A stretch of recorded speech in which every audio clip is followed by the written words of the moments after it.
Assalamualaikum warahmatullahi wabarakatuh. Waalaikumsalam warahmatullahi wabarakatuh. Waalaikumsalam warahmatullahi wabarakatuh. Apa kabar anak-anak semuanya sehat? Alhamdulillah luar biasa. Allahu Akbar. Alhamdulillah. Nah, sekarang kita masuk ke materi pembelajaran yang baru ya.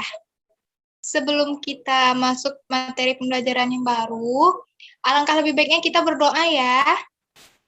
Oke anak-anak, sekarang Ibu mau kalian semuanya berdoa. Berdoa dimulai.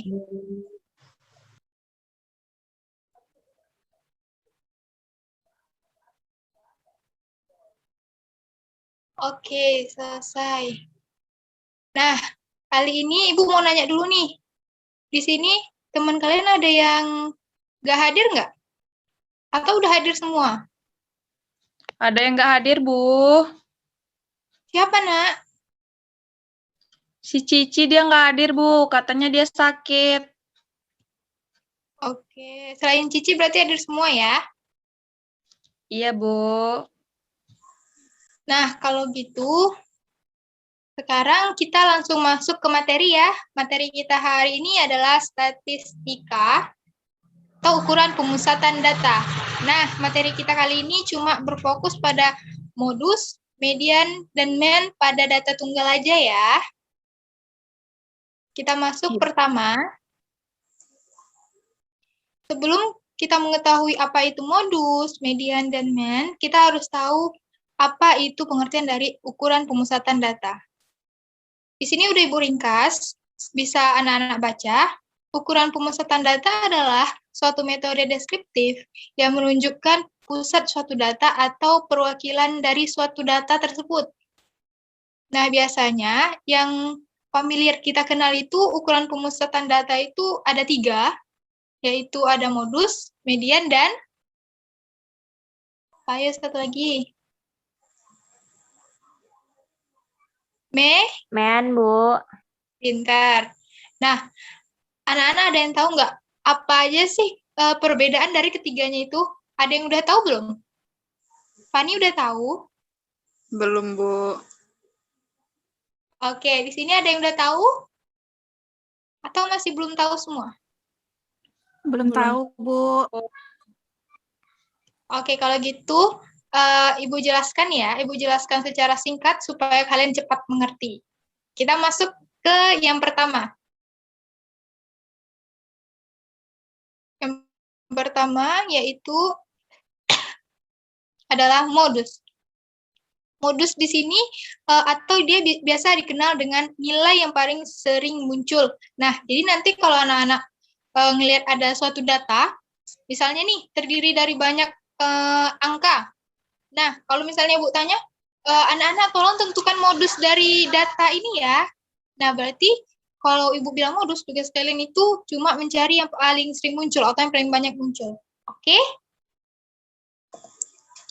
Oke, Bu. Iya, Bu. Nah, di sini kita coba lihat untuk memahami modus data tunggal. Di sini udah Ibu buatkan. Coba anak-anak simak contoh di bawah ini. Ibu sediakan ada angka 1, 2, 2, 2, 5, 6, 6, 7, 7, 7, 7, 10, dan 15. Nah, kenapa di sini Ibu tulis modus dari data yang Ibu tampilkan tadi itu adalah 7? Siapa yang bisa jawab? Kenapa modusnya 7? Karena 7 yang paling banyak muncul, Bu. Betul, Bu. Pintar. Nah, selain angka 7 itu, apakah dia termasuk modus? Iya, Bu. Selain angka 7, sayang? Enggak, Bu. Enggak, Bu. Tidak, Bu. Oke. Tidak. Berarti cuma angka 7 ya. Karena angka 7 munculnya paling banyak, yaitu sebanyak 4 kali. Oke. Di sini, kalau dari sekilas yang Ibu jelaskan, udah ngerti tentang modus? Sudah, Bu. Pokoknya kalian ingat aja, modus itu adalah nilai yang paling sering Muncul. Oke. Karena kayaknya udah paham nih yang sekilas tentang modus, kita coba masuk ke median dulu. Oh ya, sebelumnya di sini Ibu ada nyajikan satu contoh soal yang modus. Nah, di sini, di dalam suatu kelas bimbel terdapat 8 murid dengan umur yang berbeda-beda. Di situ ada yang umurnya 12 tahun, ada 11 tahun, ada 10 tahun, dan ada 13 tahun. Nah, coba anak-anak tentukan modus dari data yang Ibu sajikan itu berapa? Coba dipikirkan dulu, yang paling sering muncul angka berapa? 12, Bu. 12, Bu. Oke, pintar 12. Karena angka 12 di situ muncul sebanyak berapa kali? 3 kali. Oh, Benar. Nah, berarti udah paham ya tentang modus data tunggal. Sudah, Bu. Boleh kita lanjut ke median? Boleh, Bu. Boleh, Bu. Oke, kita lanjut ke median ya. Yang tadi jawabannya 12. Kita lanjut ke median. Nah, kalau untuk rumus data genap, di sini kan udah Ibu tuliskan. Nah, anak-anak bisa lihat. Nah, kita coba masukkan contohnya ya. Kita misalkan yang jumlah datanya itu ada 10. Nah, jadi kita buat di yang pertama yaitu X, N-nya itu kan 10 per 2. 10 bagi 2 berapa? 5. Nah, kita 5, Bu. berarti di situ adalah X yang kelima. Nah, setelah itu kita tambah di sampingnya. Yang di sampingnya itu X, N dibagi 2, ditambah 1. Nah, di sini ada kesalahan dalam penulisan rumus ya. Nah, jadi kita coba masukkan ke datanya yang 10 tadi. Tetap N-nya itu 10 per 2 kan tadi sama dengan 5. Kita tambah 1. 5 tambah 1 sama dengan 6. Nah, jadi kita masukkan. Nah, data yang kelima itu dia kita masukkan, ya kita jumlahkan dengan yang keenam. Nah, setelah itu baru kita bagi 2. Nah, itulah nanti hasil dari median untuk data yang genap. Oke. Oke, Bu. Kita coba masuk ke contohnya ya tadi. Coba lihat sekali lagi. Ini kan tadi udah paham, tapi kan ini yang data ganjil. Nah, nanti untuk data genapnya kita bisa lihat di buku ya. Iya, Bu. Untuk median masih ada pertanyaan? Tidak, Bu. Tidak, Lanjut Bu. boleh. Kita lanjut ke yang men ya. Boleh, Bu. Iya, Bu. Nah, kita lanjut ke men lagi. Men atau disebut dengan rata-rata. Nah, di sini lambangnya itu huruf X, terus ada garis di atasnya. Itu kalian bacanya X bar. Oke. Iya, Bu. Nah, di sini rumus dari men itu yang untuk data tunggal ya. Jumlah semua nilai kita bagi dengan banyaknya data. Atau di sini Ibu buat sigma X dibagi N. Nah, di sini ada nih petunjuknya dikasih tahunya. Jika men tersebut merupakan data tunggal, maka kita mengumpulkan atau memperoleh data apa adanya.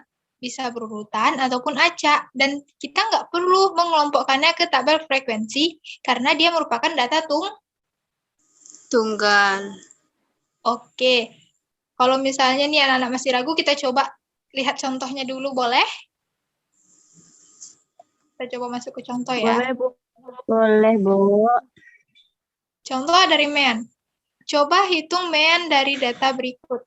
Ada 8, 11, 6, 22, dan 3.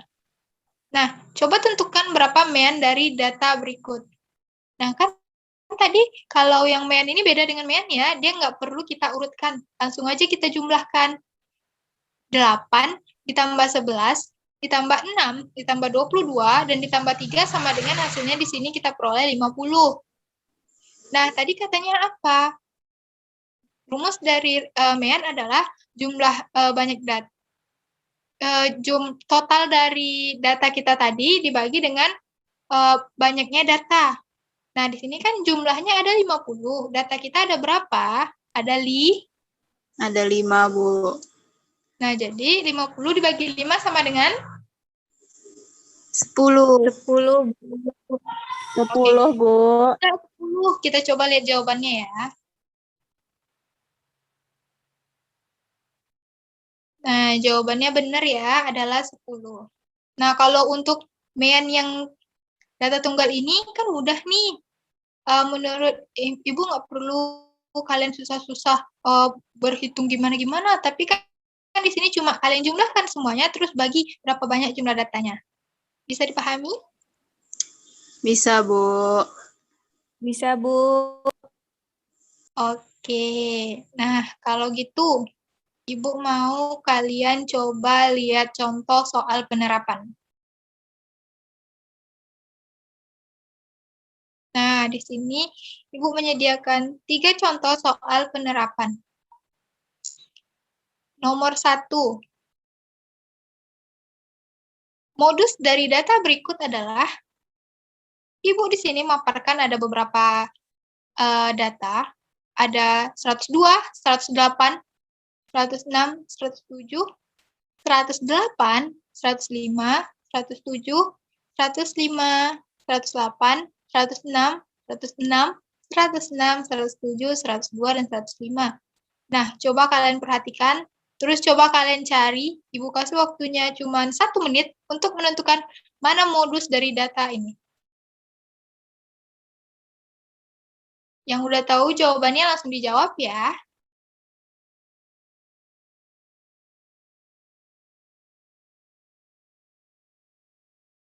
Ada yang udah dapat? Coba 100, lihat. Bu. 106, Bu. Yakin? 106, Bu. Yakin.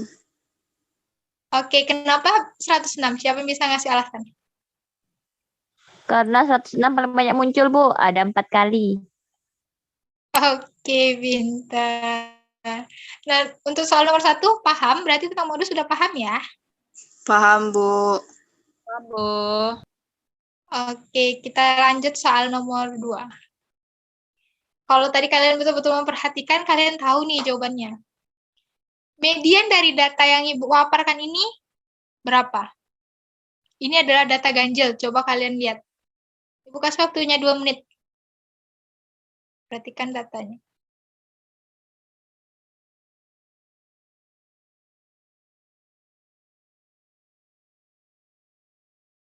Udah ada yang jumpa jawabannya?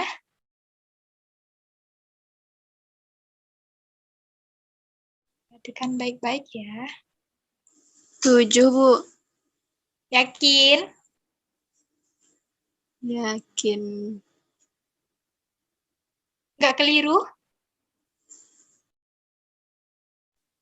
Enggak, Bu. Yakin. Udah saya cari, Bu. Oke, benar. Jawabannya 7 ya. Yang lain gimana? Paham? Paham, Bu. Atau masih ada yang Paham, Bu. bingung? Udah paham semua?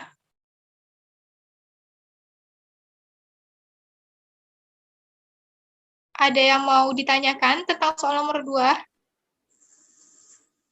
Tidak, Bu. Oke, kita lanjut soal yang terakhir, soal penerapan yang terakhir. Di sini, hitunglah MEAN dari data berikut. Nah, kalau tadi Ibu menyajikan datanya sama dengan contoh, ini datanya sama semua ya, angkanya cuman bedanya di sini ada tanda negatif. Nah, jadi coba kalian cari berapa MEAN dari data ini. Coba dicari dulu. Hati-hati dengan tanda negatif.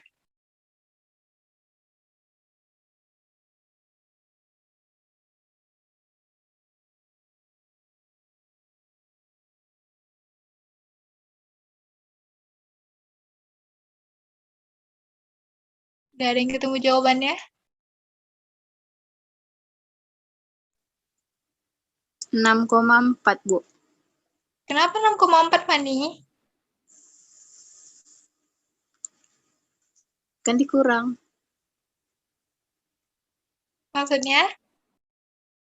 Coba Fani jelasin nih, biar teman-temannya paham. Fani bingung ya? Cara jelasinnya? Bingung, Bu. Oke, tapi jawaban Fani udah benar. Ibu perjelas ya di sini, kenapa Fani itu bisa dapat 6,4? Karena Fani kan itu menjumlahkan 8 ditambah 11 ditambah negatif 6 ditambah 22 ditambah negatif 3. Nah, kalau plus ketemu minus kan itu sama dengan minus kan? Nah, jadi di sini makanya tadi Fani bilang dikurang. Nah, karena kita udah dapat hasilnya, kita masukkan ke rumus. Hasil dari ini tadi kita bagi datanya sebanyak 5. Karena kan di sini ada 5 data nih. Nah, setelah itu baru Fani tadi memperoleh hasilnya 6,4. Udah paham? Paham, Bu. Masih ada yang mau ditanyakan tentang materi kita kali ini? Tentang ukuran pemusatan data pada data tunggal? Tidak, Tidak. Bu.